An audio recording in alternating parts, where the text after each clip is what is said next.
Hey y'all, hey, welcome back to Cosmic Kiss. Hope that everybody's in a positive place, a positive space mentally, physically, and spiritually. I hope that you all are showing up as your best self, for yourself first, of course, and as a byproduct, you're showing up as the star that you are for everyone else. It is a beautiful day where I am, very restful day. Hope that everybody can say the same or something likewise. You know, you're in a mode of rest or getting enough rest to receive, to show up again, rejuvenated as the wonderful beings that you are. Alrighty. So I prayed a little bit, meditated a little bit before I started this here video, and I asked what the collective message was going to be about, and clearly I heard discernment. Okay. And for those who may not know, discernment is just basically using your analytical skills, and I'm going to add your spiritual analytical and your logical analytical skills to decide whether a situation is for your best, has your best interest in mind. It allows you to show up as your best self. You have the best possible outcome, and not in an egotistical, self-serving way, but sometimes the best situation may require you to sacrifice. Sometimes the best choice means you have to, quote unquote, lose out on something, but knowing that a reward down the, not a reward, but instant gratification isn't everything. How about that? Instant gratification isn't the end all be all, and instant gratification will also, you know, can also lead you to undesired results. Okay, so what does the collective need to, what is it that the collective is needing to discern about? What is the collective needing to discern about? Spiritual prowess, however you say that word, saying spiritual prowess. All right, discerning about spiritual prowess. What about spiritual prowess? Okay, that one. All right, we got the daughter of baskets.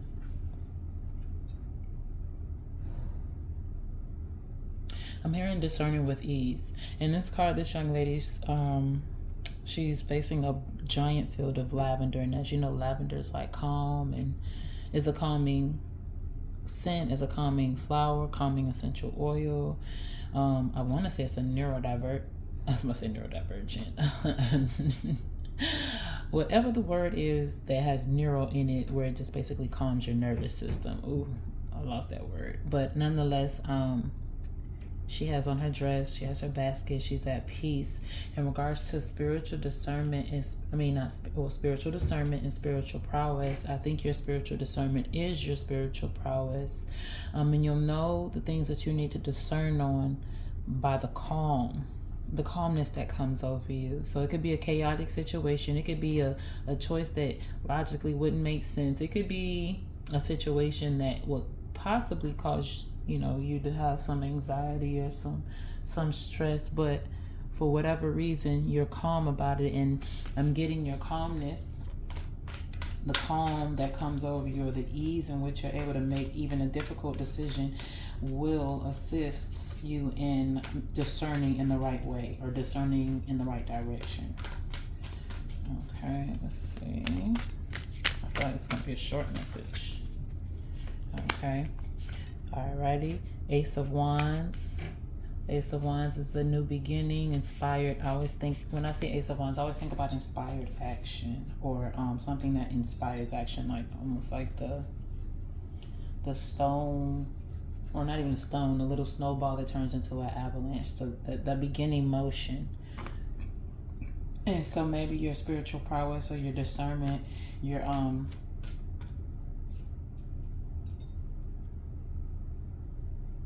what action take. Okay, the calmness in which comes over you in this action that you're going to be able to take or need to take. Maybe you get a spark of an idea, maybe you get an opportunity, but it's going to be the calmness, something about how much peace it brings to you. And the fact that there's a boa, I don't know how to say this tree, but boab tree, it makes me think of like the ancestor. It's an ancestral tree, maybe meditating, going to your altar space, your prayer space, whatever space you have, or if you have a relationship with your ancestors, you know, that you're needing to convene with them in this decision making time, in this time of discernment. Okay. And maybe you also need to be discerning as well between which ancestors to tap into. Okay, and we have the Son of Coins.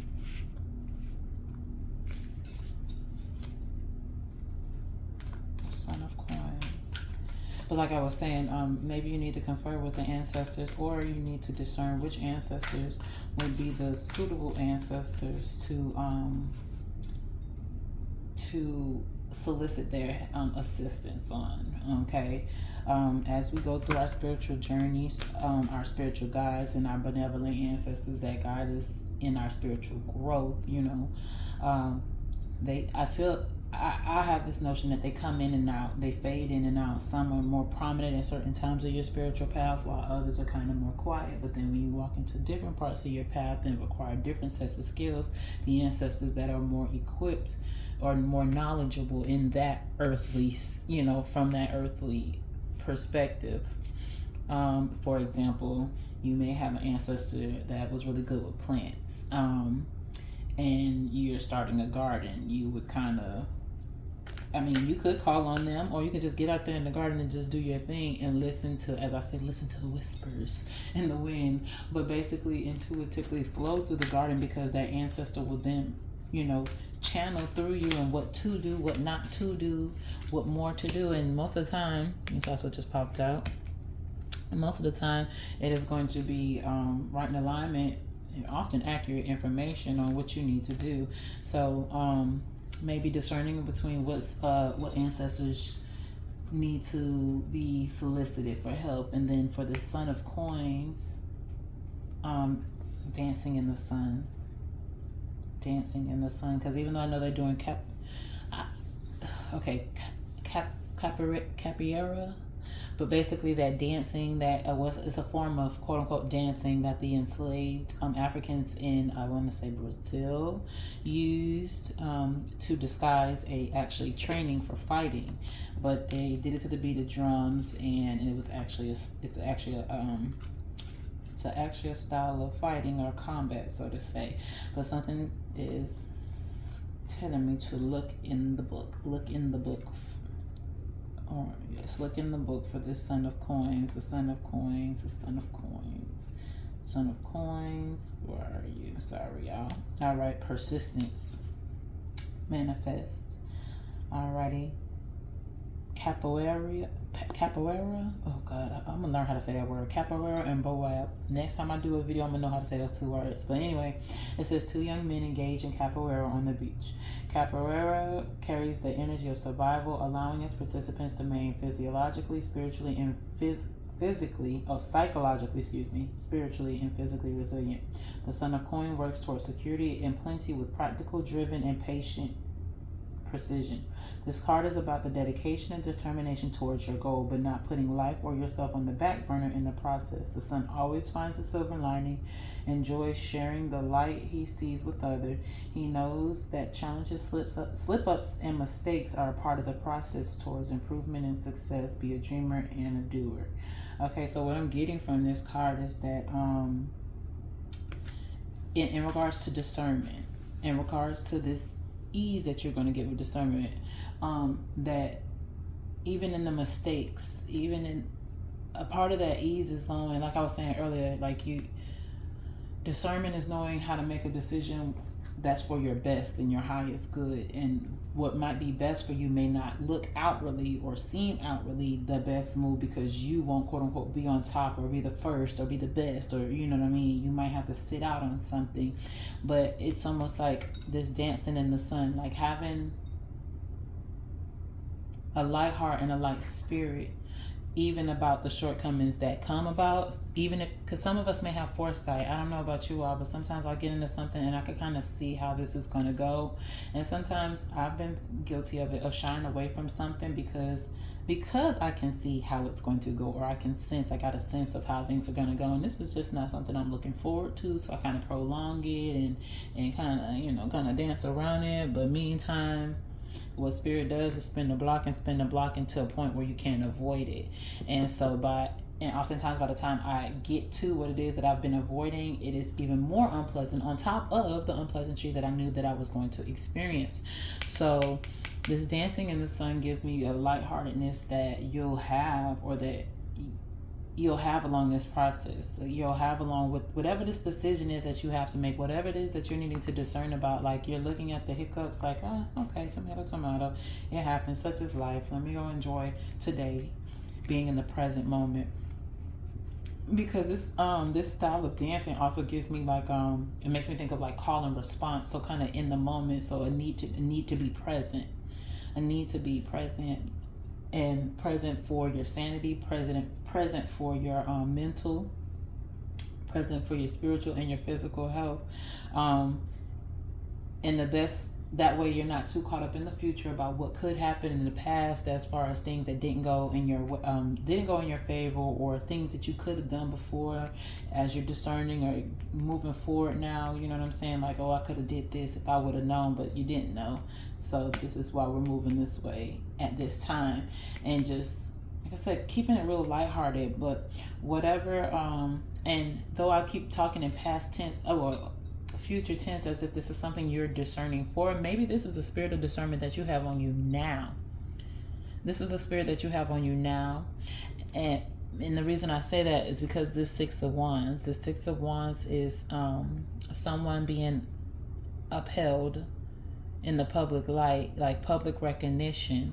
And so maybe this spirit of discernment that you move in. Maybe to others you look so graceful as you discern through these crazy situations or whatever, or things that don't seem favorable, because that's something that just keep coming back. But maybe you discern, or you just move so graceful through these things, having to deal and confer and know when to, solicit certain ancestors, when to sit with self, when, just to trust your intuition.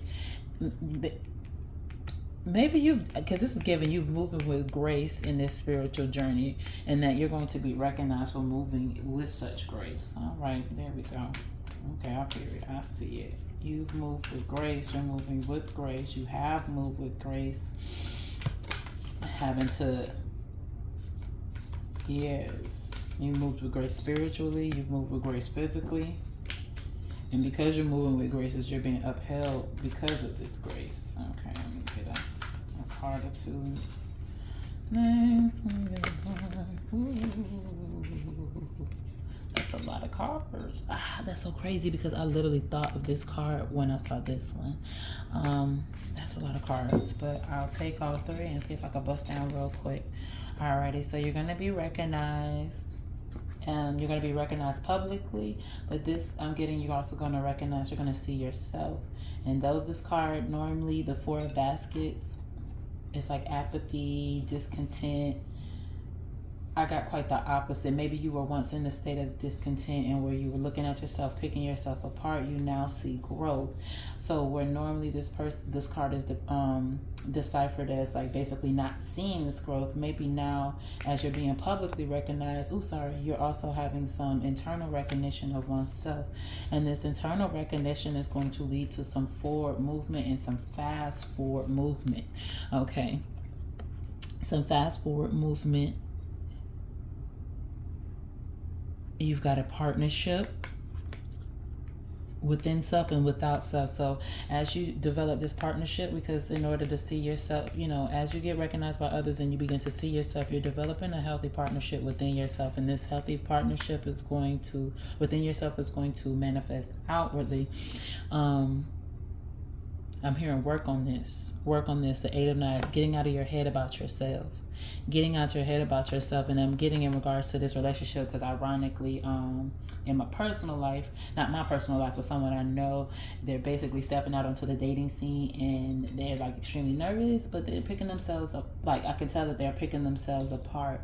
And because this dating scene is so different, it's so new since they were last out there. And then, you know, we also bring our insecurities. Am I enough? And I personally have been really going in on shame and worthiness and about it staying in the self-esteem of the women and the men in my family before me, alongside me, and in myself. This seed that seems to have sprouted in us all, and where it comes from, what it stems from, based on what, and basically how to sit with that and navigate that, basically heal those wounds. And so specifically unworthiness. And a lot of times we value and we look at our own self-worth based on outward things, not on based on what we deem worthy about ourselves, but almost like an external validation, someone else needing to validate us, needing to deem our worthiness outside of us. And so in regards to this relationship, I know when Spirit says work on this, work on not picking yourself apart without compassion. Work on not picking yourself apart without grace, you know, not being so harsh, being real with yourself, not coddling yourself, but not beating yourself completely into the ground about what you quote unquote lack. That's a part of the human experience that makes us all unique. And if the physical partnership that is getting ready to manifest cannot appreciate those parts of you that you don't appreciate are not appreciated as well, you know what I'm saying? That's something you need to navigate away from. Okay. And also, I don't really like that phrase that basically said when you learn to love yourself, others will love you. But in essence, you may attract someone who may not appreciate the very things that you don't appreciate about yourself as well, as by this subconscious law of attraction. Okay. Let me get one last card. I was going to use the Adinkra cards, but we'll just use the Shamanic Healing Oracle. Alrighty, so what shamanic healing? What healing message do we have? Alright, one more time. I love the gold binding on these cards, they're so beautiful. Oh, okay, I'm just gonna flip you over anyway. Perfect. It says unlimited possibilities, and I'm gonna read for the book. Unlimited possibilities. I love this tree. It looks like a cherry blossom tree. Okay, 19. That's 10. Ending of a cycle. Okay, let's see. Alrighty, so unlimited possibilities. When fall turns into winter, the leaves fall from the trees. Birds fly south, plants go dormant. Some even die having lived the life they were meant to. Do we ever panic and wallow in fear that this is it? There will never be another robin singing. There will never be another ripe tomato. No, we don't. Why is that? We know that after winter, spring will return, followed by the bounty of summer. It is so in your life. At any given time, there are unlimited possibilities for you and yours, many different paths to take, many different options available. Do not get bogged down by into thinking into a linear fashion. Open your eyes and hearts and feel the power your free will and choices brings to you. Make your life what it is meant to be. Okay. All right. So this makes I think that's a beautiful closure to the message about discernment and discerning with ease, and knowing the choice that you made is the one that is most aligned for you, basically because of the ease in which it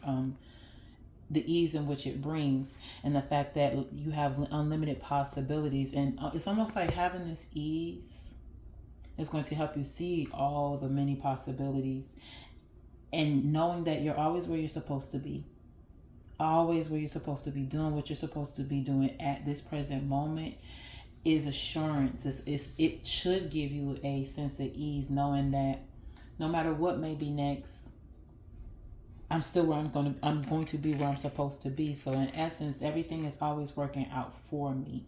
This situation is working out for me. Previous situations have worked out for me. Even if I was uncertain about how they were going to end, they always worked out for me, for you. Okay.